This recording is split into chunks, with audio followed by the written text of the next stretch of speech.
সবাই ভালো আছে। সবাই সাইলেন্ট। আজকের এই দিনটাকে আমরা প্রতি বছরই স্মরণ করি, শহীদদের আত্মার মাগফিরাত কামনা করি এবং আজকের এই বিজয় দিবসের শুভ সূচনা করছি। আসসালামু আলাইকুম ভিউয়ার্স, আরেকটা নতুন ভিডিও নিয়ে আপনাদের মাঝে হাজির হয়ে গেলাম। আমরা আজকে বিজয় দিবস উপলক্ষে নূরবাগ ওয়েলফেয়ার সোসাইটির পক্ষ থেকে সারাদিন ব্যাপী খেলাধুলার অনুষ্ঠানের আয়োজন করা হয়। তার ধারাবাহিকতায় আমরা রয়েছে আজকে মাঠে, আপনারা দেখতে পাচ্ছেন। আমি ধারাভাষ্যকার মোহাম্মদ আবু সাইদ এই খেলা ধারাভাষ্যকার করছি এবং আম্পায়ার হিসেবে আছে আরিফিন আবেদিন রনি। এই মুহূর্তে একটি ফাইনাল ম্যাচ অনুষ্ঠিত হচ্ছে আর ফিল্ডার হচ্ছে 13 জন। ফোরাত কিছুক্ষণ পরপরই মাঠের ভিতরে দৌড়ে ঢুকে যায়, খেলা জিতার জন্য মরিয়া হয়ে আছে। টার্গেট 44 রানের। প্রথম বল শুরু হচ্ছে, ছক্কা কিন্তু হলো না, ওয়াইড দিয়ে শুরু হলো প্রথম খেলার প্রথম বল। কোন বল ছাড়াই 1 রান।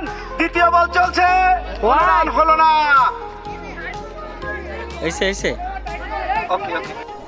প্রতি বছরের ন্যায় নূরবাগ ওয়েলফেয়ার সোসাইটি নূরবাগে তারা সমস্ত ভাই ব্রাদার, বড় ভাই, ছোট ভাই সবার সম্মিলিতভাবে খেলাধুলা, কুইজ প্রতিযোগিতা, সাংস্কৃতিক এবং মনোজ্ঞ অনুষ্ঠান এসব আয়োজন করে থাকে সারাদিনব্যাপী।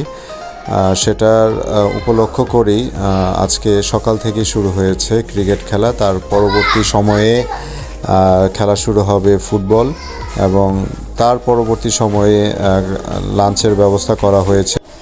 প্রতি বছরের এই বিজয় দিবস উপলক্ষে নূরবাগ ওয়েলফেয়ার সোসাইটি এই সুন্দর ধরনের আয়োজন করে থাকে। সবচেয়ে বড় বিষয় হচ্ছে ভ্রাতৃত্বের বন্ধনে যারা সবাই মিলেমিশে একত্রিত হয়ে এখানে সবাই একসাথে দেখা, কথাবার্তা এবং গল্পগুজব নিয়ে এই দিনটি ব্যস্ততার মাধ্যমে কাটাই এবং সেই সাথে সাথে বড় ভাইদের সাথে সখ্যতার তৈরি হওয়ার যে এটাই একটি মোক্ষম সময় এবং অনেক দিন পর সবার সাথে দেখা হয় এই একটি মাত্র অনুষ্ঠানের মাধ্যমেই।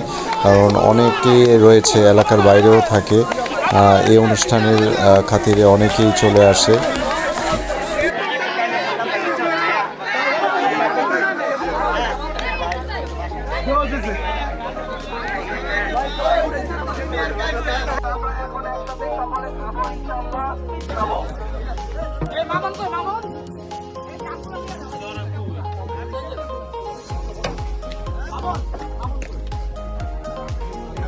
তোরেও রাখে